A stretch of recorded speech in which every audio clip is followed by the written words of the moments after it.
자, 오늘은 그리스도인이라 불리니라 이런 제목으로 함께 은혜 나누겠습니다. 오병이어의 기적 후에 수많은 무리들이 예수님을 따랐고요. 예수님께서 자신들의 열망을 이루어줄 그런 메시아라고 믿게 됐어요. 하지만 그들이 찾고 있던 메시아는 정치적이고 경제적인 그런 자유와 해방을 가져다줄, 번영을 가져다줄 세속적인 구세주였던 거지요. 예수님은 이런 허상을 좇는 이 무리들에게 자꾸 본질에 대해서 말씀을 하셨습니다. 나는 생명의 떡으로 이 땅에 왔다. 또 십자가를 통해 내 살과 피를 세상의 죄를 사하는 제물로 바치게 될 것이다. 그러자 사람들은 자신이 원하는 것을 주지 못하고 보여주지 못하는 예수님께 실망을 하지요. 그리고 떠나가요. 밀물처럼 왔었는데 썰물처럼 떠나가요. 요한복음 6장에 보니까 이러므로 제자 중에 많이 물러가고 다시는 그와 함께 다니지 아니하더라 그랬어요. 그 많은 군중이 썰물처럼 떠나가고 제자 12명만 남은 거예요. 예수님은 그들에게 물으십니다. 너희도 가려느냐? 그때 제자들이 이렇게 대답합니다. 주여, 영생의 말씀이 주께 있사오매 우리가 네게로 가오리까? 그렇게 대답해요. 카일 아이들먼이라고 하는 목사가 쓴 책이 있는데 Not a Fan이라고 하는 책, 한국말로는 팬인가 제자인가 이렇게 번역이 됐습니다. 그가 큰 교회 목회를 하는 목사님인데 어느 날 부활절 설교를 준비하다가 깨달음을 얻은 것을 책으로 썼어요. 여러분, 보통 미국 사람들은 부활절과 성탄절 두 번 교회에 오는 사람이 많다잖아요. 그리고 이제 마지막에 죽어서 관에 담겨가지고 교회에 왔다가 가는 거예요. 그런 얘기가 있어요. 그러니까 부활절에 어떻게 보면 미국 교회는 제일 많은 사람들이 출석을 하는데 이 설교자로서 부담감에 고민을 하는 거예요. 이 목사님이 수만 명이 이제 방문을 할 텐데 무슨 말씀을 전해야 내가 이 청중을 단번에 사로잡고 그리고 멋진 설교를 하고 빅히트를 쳐서 우리 동네에 소문이 또 크게 나고 교회가 부흥했으면 좋겠다. 이제 이런 생각을 하면서 성경을 연구하면서 이 설교를 준비하는데 그러면 예수님의 핵심 메시지가 뭘까? 이걸 이제 연구를 하는 거예요. 진지하게 살피게 되는데, 그리고 그가 내린 결론이 예수님은 오히려 대중이 듣기 싫어하고 대중이 듣기 불편해하는 메시지를 주로 전하셨다는 것을 발견했어요. 천국과 지옥, 십자가와 영생을 말씀하실 때 그때부터 그의 제자 중에서 많은 사람이 떠나가고 다시 그와 함께 다니지 아니하더라 이렇게 나온 거예요. 이 목사님은 깨달았어요. 예수님에게 두 종류의 사람들이 따라다녔구나. 팬이 있었고 제자가 있었구나. 이걸 깨달은 거예요. 여러분, 연예인이나 스타에 열광하는 팬의 특징이 무엇입니까? 그들은 연예 뉴스, 예능 프로 아주 이런 거 빠짐없이 시청합니다. 연예 잡지가 나오면 누구보다 먼저 구독을 하고 스타의 출연 영화는 물론이며 출신 학교라든가 생일, 그의 과거에 사귀었던 애인들 이름까지 다 꿰고 있습니다. 아주 그냥 그에 대해서는 모르는 게 없어요. 그러나 정작 그와 개인적인 친분은 없어요. 어디까지나 그는 팬이기 때문이에요. 팬의 특징은 자신이 제자라고 절대적으로 확신한다. 이 목사님이 이걸 깨달은 거예요. 오늘날도 예수님의 제자라고 스스로 말하는 많은 사람들 중에 제자가 아니라 실상 팬에 머물러 있는 사람들이 많다는 거죠. 교회 생활을 오래 했습니다. 오래 믿었습니다. 예수님에 대해서, 성경에 대해서 정말 많은 걸 알아요. 그러나 정작 그 예수님을 인격적으로 만나지 못해서 그분을 개인적으로는 알지 못해요. 그분이 무엇을 원하시는지 몰라요. 심지어 그래서 그분이 싫어하는 일을 해요. 그리고 그분을 욕되게 하기까지 합니다. 우리가 그리스도의 사람이라고 말할 때 이 말이 도대체 무슨 의미일까? 단순히 교회 다니는 사람을 그리스도인이라 그러나 어떤 교회 멤버 명단에 있다고 해서 그를 그리스도인이라고 말할 수 있나? 로마서 8장 9절에 보니까 누구든지 그리스도의 영이 없으면 그리스도의 사람이 아니니라 그랬거든요. 그러니까 그리스도인이란 그리스도처럼 사는 사람, 그리스도와 함께 사는 사람, 그리고 그리스도의 삶을 사는 사람. 그래서 당신을 보면 그리스도가 보인다고 그런 사람이 그리스도인, 크리스찬이라는 말이죠. 이거는 우리 스스로 붙인 이름이 아니에요. 남들이 우리를 보고 알아주고 붙여준 별명이 크리스찬이에요. 저 사람은 그리스도를 닮은 사람이야, 그런 뜻이에요. 그리스도의 소유이고 그리스도의 사람이야 라는 뜻이에요. 오늘 본문 사도행전의 말씀을 보니까요, 안디옥이라는 이방 도시에서 일어났던 일을 소개하고 있습니다. 거기 사람들이 그리스도인이라고 불리기 시작했다, 이렇게 끝나잖아요. 그죠? 이 그리스도인이란 이 그리스도의 소유라는 의미인데, 안디옥 교회에서 처음으로 크리스찬이라는 말이 생겨난 거예요. 우리말에 가장 뉘앙스가 비슷한 말이 예수쟁이라는 말일 거예요. 예수쟁이, 약간 경멸의 의미도 있어요. 예수에 미쳤구나, 이런 뜻이 있어요. 처음에는 그런 의미였어요. 이 크리스찬이라는 말이 그런 의미였다가 결국에는 명예로운 이름이 된 거죠. 믿지 않는 이방 사람들이 그들의 눈으로 볼 때 그리스도의 영을 품고 그리스도와 함께 동행하며 그리스도의 삶을 사는 그들을 보고 저들은 크리스찬이다, 그리스도인이다, 이렇게 불러준 이름. 이거는 거저 얻은 별명이 아니에요. 생명의 위협 속에서도 믿음을 지키고 신앙적인 자기 정체성을 고백한 그들에게 세상이 인정해 준 이름이 크리스찬, 그리스도인이라는 자랑스러운 이름이었어요. 예루살렘에서 스데반 집사가 순교했습니다. 돌에 맞아서 순교했습니다. 그래서 이제 큰 박해가 일어나니까, 예수를 주로 고백하는 자들에게 큰 박해가 일어나니까 모두 흩어졌어요. 그때 팬과 제자가 나뉘어지지요. 팬들은 다 도망갔어요. 그러나 제자들은 어디를 가나 예수가 그리스도라는 복음을 전했습니다.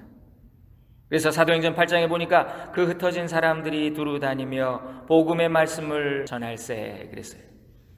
예수님의 제자들은 처음에는 유대인들에게만, 왜냐하면 예수님이 유대인의 메시아라고만 생각했기 때문에 그렇게 말씀을, 복음을 전했는데요, 그러다가 이방 지역으로 자꾸 퍼져나가니까 유대인이 아닌 사람이 더 많았던 거예요. 그래서 안티오크죠. 거기에 처음으로 이방인들에게도 예수가 그리스도시다라고 복음을 전하기 시작했다는 거예요. 그런데 이 복음을 듣고 많은 이방인들이 돌아오기 시작했어요. 예수 믿겠다고, 나도 예수 믿겠다고. 이 소문을 들었습니다. 예루살렘 교회가 이제 센터잖아요. 거기서 소문을 듣고 안디옥이라는 교회가 무슨 일이 일어나고 있는지 좀 알아보고 오라고 신실한 사람 하나를 좀 특사로 보내자고, 그 바나바라는 사람을 보낸 거예요. 근데 여기 성경에 보니까 바나바는 착한 사람이요 성령과 믿음이 충만한 자였다, 그렇게 소개가 되어 있습니다. 선한 사람, 성령과 믿음이 충만한 사람을 교회 대표로 보내서 도대체 안디옥에서 무슨 일이 일어나는지 우리에게 알려달라고. 그래서 바나바가 이 안디옥에 도착해서 이 안디옥 교회를 세우는 디딤돌의 역할을 하는 거예요. 파운더가 된 거예요. 바나바는 오늘말로 말하면 평신도 지도자였던 거죠. 교회에 어떻게 보면 권사님이나 장로님 같은 그런 분이셨던 거예요.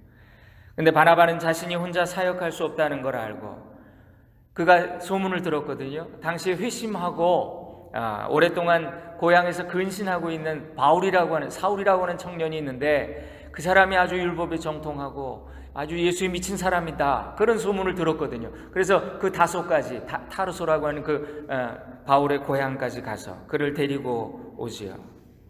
그래서 여기 성경에 바나바가 사울을 찾으러 다소에 가서 그를 안디옥으로 데리고 왔다 그랬습니다. 그러니까 말하자면 바나바 장로님이 바울 목사님을 청빙을 해서 온 거예요. 우리 교회 같이 같이 가시자고.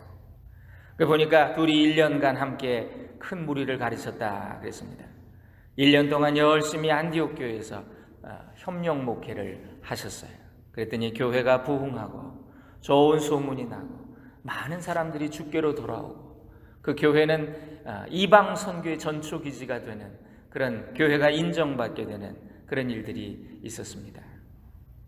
이 안디옥 교회는, 그러니까 이방 지역으로 흩어진 유대인들 그 디아스포라가 세운 첫 번째 이민 교회였던 거지요. 예. 안디옥 교회는 프로그램이 좋아서 부흥한 거 아니에요.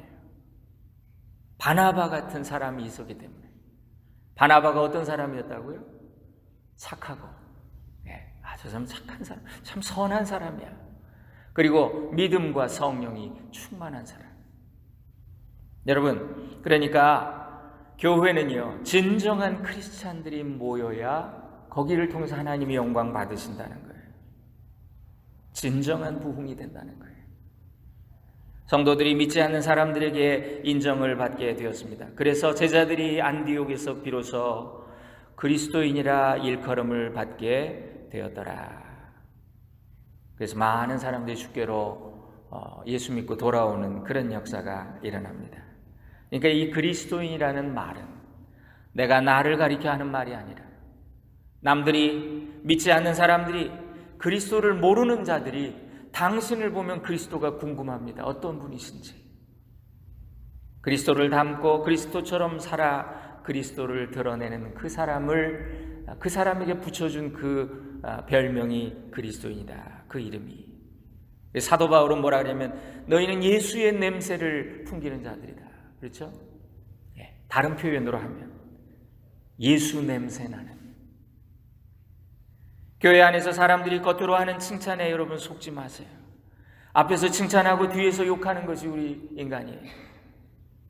자신에 대해서만 본인만 모른다는 말이 있어요. 집사님 믿음 참 좋으시네. 그런 말 믿지 말고 속지 마세요.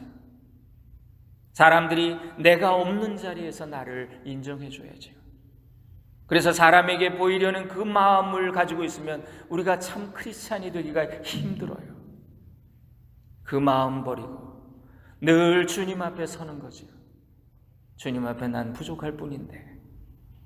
그가 진정한 크리스찬입니다. 팬은요, 겉으로 요란해요. 얼굴에 페인트 칠을 하고 요란한 코스튬을 입고 경기장으로 달려가 열렬하게. 저는 미국에 와서 야구장 한번 가보고 놀랐어요. 야, 축구장을 아직 못 가봤어요. 근데 이게 진짜 풋볼 할 때 보면 이건 이 나라의 종교다라고 하잖아요. 예, 그 정도잖아요. 자기 히어로가 사인한 셔츠를 걸어두고 자동차 뒤에 갖가지 스티커를 붙이기도 하고 아주 선수에 관해 모르는 게 없어요. 줄줄 기록도 깨고 말이죠. 그러나 팬은 정작 땀 흘리지 않아요. 그냥 보고 즐길 뿐이죠. 맥주 마시고 팝콘 먹으면서 고함을 지르며 응원을 하지만 경기를 위해서 희생하진 않아요. 그러다가 응원하던 그가 성적이 좋지 않으면 마음이 점점 식어지고 팀을 옮겨야 되겠네. 다른 편으로 옮겨가기도 합니다. 그러니까 아는 것과 믿는 것은 다르다. 그런 거예요. 예수님께도 팬이 많았어요. 오늘날 교회에도 예수의 팬들이 많아요. 일이 잘 풀릴 때는 예수님을 응원합니다. 그러나 어려우면 자기가 먼저 실망하고 그리고 위축되고 예수님 돌아가신 것처럼 그렇게 하는 사람 너무 많죠. 예수님에 관해서는 지식은 풍부한데 그분을 인격적으로 알지 못해서 그분의 뜻을 행하고 그분의 소원을 이루어드리는 일에는 별로 관심이 없어요. 그래서 이 아이들문 목사가 이런 말도 합니다. 오늘날 미국의 많은 교회들이 성전이 아니라 스테디움으로 변질된 것 같다. 그렇죠? 예, 다저스 스타디움. 교회도 그냥 그렇다는 거예요. 매주 팬들이 스타디움으로 몰려들어요. 예수님을 응원해요. 그분을 진정으로 따르는 사람은 그런데 눈을 씻고 찾아봐도 별로 없어요. 온갖 혜택을 바라며 예수님의 주위로 몰려드는 팬은 많은데 그러나 정작 자신을 희생할 만큼 그분을 사랑하고 그분과 가까운 자들은 별로 없다는 거예요. 여러분, 천국에 가면 거기서 우리가 받는 평가는 우리가 세상에서 사람들에게 들었던 말과는 많이 다를 거예요. 성경적인 말씀입니다. 마태복음 7장에서 예수님이 심판날에 벌어질 일들을 친히 말씀해 주셨는데, 그날에 많은 사람이 나더러 이렇게 말할 것이다. 주여, 주님, 우리가 주님의 이름으로 선지자 노릇을 했고 주님의 이름으로 귀신을 쫓아내며 주님의 이름으로 많은 권능을 행하였나이다. 그때에 내가 그들에게 분명히 말할 것이다. 나는 너희를 도무지 알지 못하노라. I never knew you. 불법을 행하는 자들아, 내게서 물러나라. 마태복음 25장에서도 주님은 반복해서 또 말씀하세요. 이제 심판날에 천국 그 문 앞에서 오른편의 양과 천국 백성 양과 왼편의 지옥 백성 염소를 구분하신다. 근데 그때 놀라운 일이 벌어지지요. 오른편이나 왼편에 있는 사람들 모두가 주님, 언제 우리가 주님께 그렇게 했나요? 이렇게 묻는다는 거예요. 우린 몰랐는데요. 그때 주님은 지극히 작은 자에게 베푼 것이 곧 내게 한 것이라고, 보잘것없어 보이는 그에게 정말 이거 할 가치가 있을까? 우리도 착한 일도 남이 안 보면 하기 싫잖아요, 그죠? 그런 일, 그거 하지 않은 것이 곧 내게 하지 않은 것이야. 이렇게 대답하신다는 거예요. 여러분, 내가 대통령 알면 뭐합니까? 그분이 나를 알아야지. 내가 예수님을 아는 것보다 더 중요한 것은 주님이 그날에 나를 안다고 말씀해 주시는 거예요. 찬송가 가사 중에 이런 가사 있죠. 옛날 찬양하고 가사가 좀 바뀌어서 제가 이 가사를 너무 좋아합니다. 주 다시 돌아오실 때 날 안다 하시고 또 나를 받아주실 줄 나 확신합니다. 주님이 나를 아셔야죠. 제가 아는 가깝게 지내는 장로님 한 분이, 그분이 젊어서 이민으로 왔어요. 토렌스에 어마어마한 저택을 사고 30대의 장로가 돼서 교회를 너무 열심히 했어요. 어머니가 그 집안이 아주 믿음의 집안이에요. 미국 교단의 대표가 됐어요. 그래서 북한에도 다녀온 그런 분이에요. 평생 돈 벌어서 교회 일만 하고 헌금만 했대요. 사업 때문에 근데 어느 날 과로로 쓰러졌는데 무의식 중에 이분이 천국을 보고 온 거예요. 그 혼수 상태에서 자기가 죽었더래요. 천국 문 앞에 갔어요. 그 예수님 계시더래요. 너무 반가워서 예수님, 예수님 그러면서 예수님께 인사를 했는데 누구냐 그러시더래요. 그래서 주님, 주님 저예요. 저 김한묵의 장로예요. 주님 저 아시잖아요. 그때 예수님이 하시는 말씀이, 나는 너를 도무지 모르겠다. 이분이 충격을 받고 깨어났어요. 그는 인생이 달라졌습니다. 삶의 모든 기준이 다 달라졌어요. 자기가 모태신앙이고 교회 일도 열심히 했고 나만큼 헌금한 사람도 없고, 근데 이거 다 헛일이었구나. 내가 예수 헛믿었구나. 그동안 성경 거꾸로 들고 읽었구나. 그는 철저히 회개하고 은혜를 아는 것만이 주님께 가는 길이구나. 그걸 깨달은 거예요. 목사님, 교회 가짜 많아요. 목사님들도 가짜가 많더라고요. 목사님은 진짜 목사님 되세요. 그러시는 거예요. 어느 부부가 결혼 20년 만에 별거를 했어요. 그리고 이혼 상담하려고 목사를 찾아왔답니다. 그들은 말로 서로 공격을 해요. 이혼 법정에 보면 이제 막 서로 공격하잖아요. 그죠? 아내는 남편이 꼭 필요할 때 곁에 없었다고 말해요. 그러자 남편이 막 화가 나서 쏘아붙이는 거예요. 내가 도대체 더 이상 뭘 어떻게 해야 되냐고. 열심히 일해서 돈 벌어다 줬지. 집안일도 나만큼 하는 남편 있으면 나와보라 그래. 빨래와 설거지 내가 다 했지. 매년 가족 휴가도 가줬지. 심지어 당신이 시켜서 아들 녀석 축구팀에 가서 내가 코치도 하고 있잖아. 그러면서 내가 술을 마셔 바람을 피워 도대체 뭘 더 원하는 거야. 이렇게 말하니까 아내가 가만히 멍하니 딴 쪽을 쳐다보면서 하는 말이, 나는 도대체 당신을 모르겠어. 예수님은 우리에 대해서 어떻게 말씀하실까? 예수님, 제가 목사고요, 장로고요, 제가 권사고요, 제가 주를 위해 이것도 했고요, 저것도 했고요, 선교도 했고요, 봉사도 했고요, 찬양대도 했고요, 주방봉사도 했고요. 주님이 이렇게 말씀하시면 어쩌지요? 내가 너를 도무지 알지 못한다. 청교도들은 이런 모토를 가지고 있었다 그래요. 한 번뿐인 인생 속히 지나가리라. 오직 그리스도를 위한 일만이 영원하리라. 그래서 그들은 신앙이 가장 인생에서 중요한 거라는 걸 깨달았기 때문에 다 버릴 수 있었던 거예요. 사람들은 이렇게 말합니다. 이슬람권이나 저 공산권에서 목숨 걸고 예수 믿는 사람들 생각하면 아유 목사님 하나님 참 불공평하신 것 같아요. 어떤 사람은 뭐 자유롭게 이렇게 좋은 나라에서 태어나고 말이에요. 어떤 사람들은 숨어서 지하에서 예배 드려야 되는, 참 하나님 불공평하시네요. 여러분 그렇게 생각하십니까? 아니에요. 오히려 박해 속에서 예수 믿는 자들 중에 천국 갈 사람은 더 많을 거예요. 평안과 풍요의 땅에서 제대로 믿고 천국 가기는 더 어려울 거예요. 이거는 분명한 사실이에요.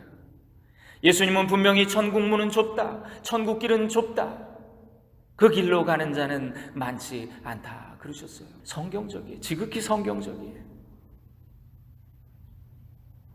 사람들 앞에 가면을 쓰고 좋은 인상을 주려고 착하게 보이기 위해서, 믿음을 좋게 보이기 위해서 그렇게 가면을 쓰는 거 제자가 아니라는 거예요. 내가 얼마나 주님께 열광하는지를 보여주려는 그 마음이 있다면 나는 여전히 팬이라는 거예요. 드러난 겉모양보다, 신앙의 연수보다, 하나님에 관한 지식보다 더 중요한 게 있다는 거예요. 주님을 정말 만나는 경험, 예수님과의 인격적인 그 만남의 교제의 경험. 그러니까 주님을 만난 자는 변하지 않을 수 없지요. 주님을 만났는데 어떻게 옛 생활을 그대로 할 수 있겠느냐고요. 이 시간 나 자신에게 진지하게 질문해 봅시다. 나는 팬인가 제자인가? 우리 삶을 돌아봅시다. 하나님은 컨설턴트고 결정은 언제나 내가 했어요. 예수님을 형식적으로 부조종석에 앉히긴 했지만 조종관은 항상 내가 잡고 있었어요. 주님이 원하시는 것이 무엇인지 묻지 않았고 내 방식대로 믿고 내 방식대로 주님을 섬기고 주님을 따른다고 착각하며 그렇게 살았지요. 때로는 나의 욕심을 하나님의 비전이라고 그렇게 부르며 정당화했어요. 정직하지 못한 것을 수완이라고, 능력이라고, 하나님이 주신 지혜야 이렇게 포장했어요. 믿지 않는 이들에게 부끄러워서 내가 그리스도인이라는 티를 절대 내지는 않았지만 그걸 나는 남을 안 믿는 자들을 배려해서 이렇게 변명했어요. 우리는 나 자신을 얼마나 그리스도와 관계 있는 자로 드러냈습니까? 손해볼 줄 알면서도. 나는 그리스도를 위해서 무엇을 포기했습니까? 나는 무엇을 그리스도를 위해서 손해보았습니까? 예수님은 내 생명의 주관자이세요. 주님은 손님이 아니세요. 주님은 컨설턴트도 아니세요. 주님은 조연이 아니세요.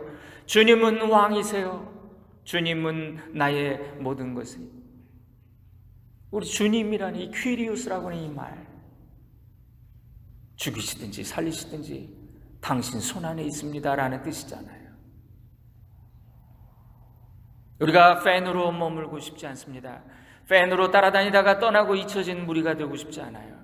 주님, 정말 우리는 제자가 되기를 원합니다.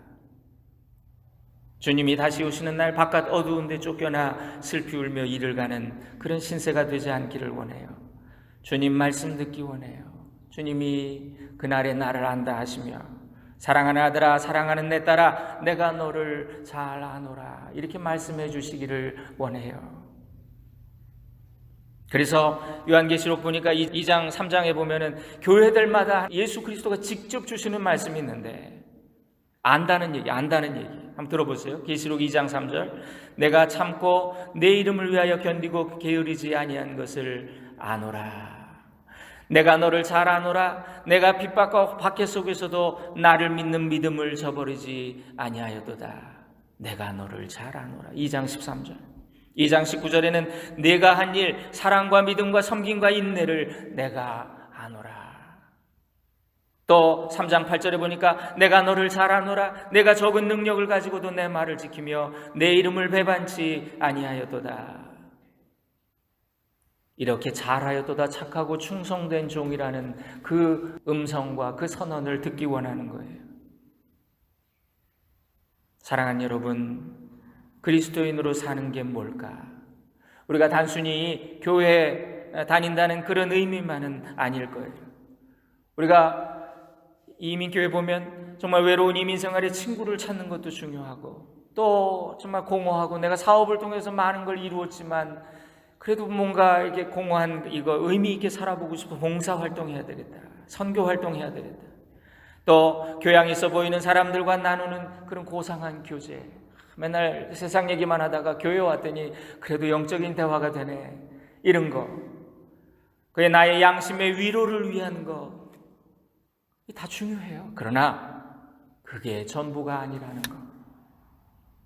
예수님의 사람 그리스도인이란 단순히 그의 팬이 아니라는 그런 뜻이에요.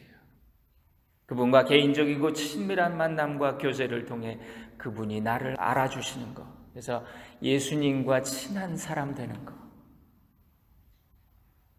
나의 속사람을 보고 알고 계신 그 하나님 앞에 내가 벌거벗은 모습으로 계급장 뛰고 말이죠. 그렇게 서야 돼요. 하나님 앞에 가면 벗고 내가 얼마나 초라하고 비참한 사람인지 인정하게 되면 그는 진짜 예수님 만나는 거예요. 내가 얼마나 죄 많은 자인가. 그리스도의 은혜가 이런 것이었구나. 그때 그리스도께서 우리를 위해 하신 일이 얼마나 위대한 일인지를 깨닫게 된다는 거예요. 요한일서 3장에 보니까요. 보라, 아버지께서 어떠한 사랑을 우리에게 주사 하나님의 자녀라 일컬음을 얻게 하셨는고. 하나님의 자녀된 이 하나님의 큰 사랑, 깨닫는 만큼 사랑하게 되고, 여러분 이것이 예배의 감격이에요. 팬의 열광이 아니라 제자의 감격이에요. 저는 우리 교회가 이런 기쁨과 감격이 있는, 여러분 교회 오는 거 즐거우세요? 저는 즐거워요. 그렇게 예배드리는 교회가 되기를 소원합니다. 그리스도인이라 불리니라. 오늘 이 말씀을 기억해 보세요. 하시엔다 교회를 통해 그들이 그리스도인이라고 불리니라. 예. 우리 시간에 결단하는 마음으로 찬양 한 곡 같이 할까요? 사랑합니다 나의 예수님. 제가 가사 불러드립니다. 반주 없이 하겠습니다. 사랑합니다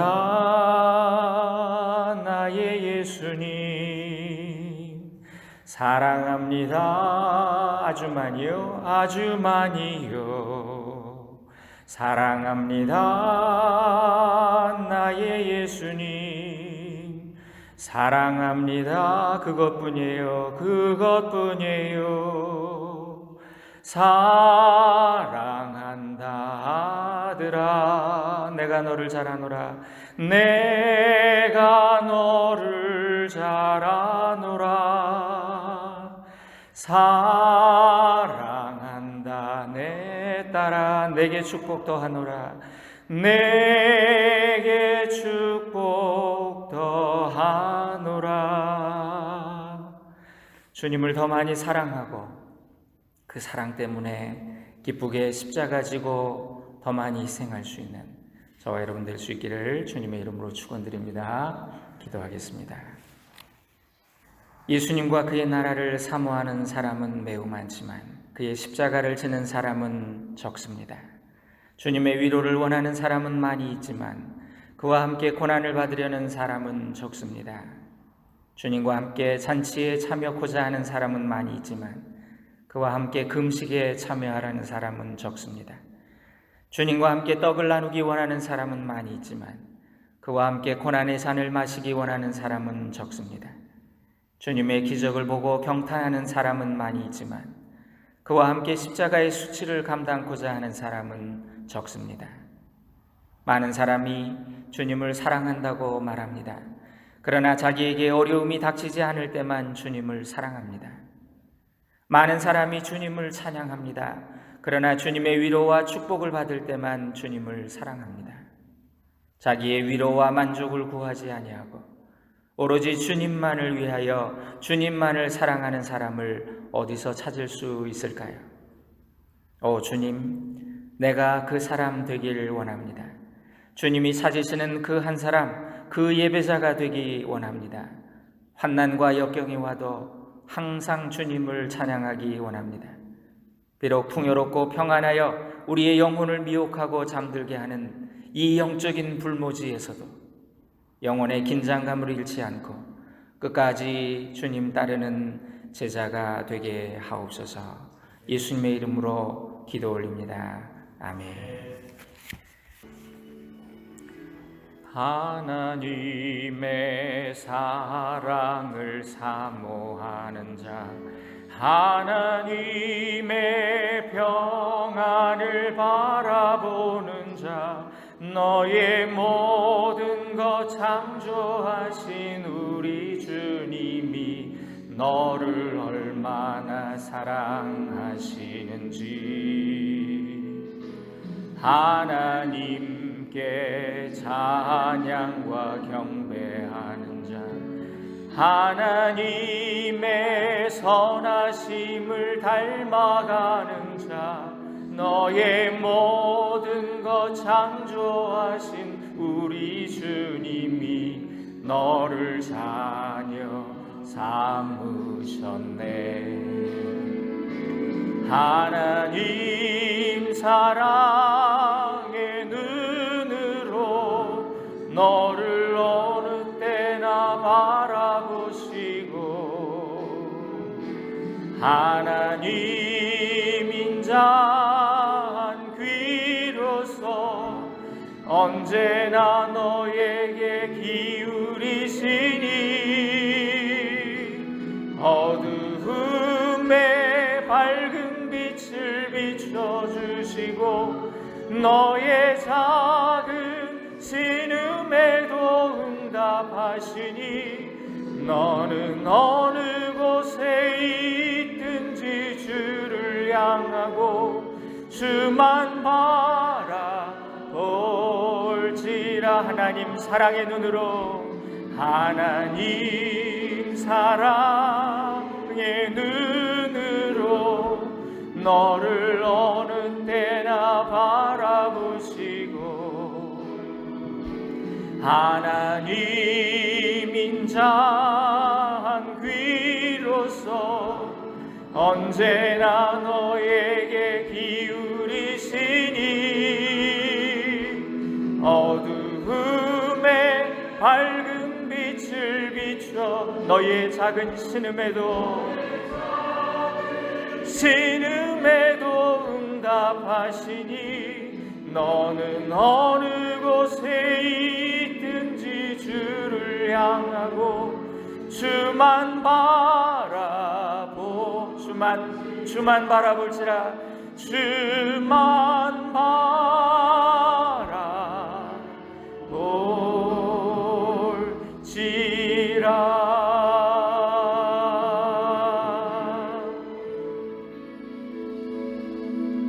아멘. 축도하겠습니다. 이제는 우리 구주 예수 그리스도의 크신 은혜와 우리를 사랑하시되 아들도 아끼지 않으셨던 하나님 아버지의 지극하신 사랑하심과 언제나 우리에게 용기 주셔서 이 험한 세상 하나님의 자녀답게 거룩한 삶을 살도록 인도해 주시는 성령님의 기름 부으심과 교통하심이 오늘 함께 예배하고 주 앞에 결단하며 이 하시엔다 교회를 통해 우리가 진정한 크리스찬으로 불리기를 소원하며 다짐하며 나아가는 우리 모든 성도들 머리머리 위에 이제부터 영원토록 같이 계시기를 간절히 축원하옵나이다. 아멘.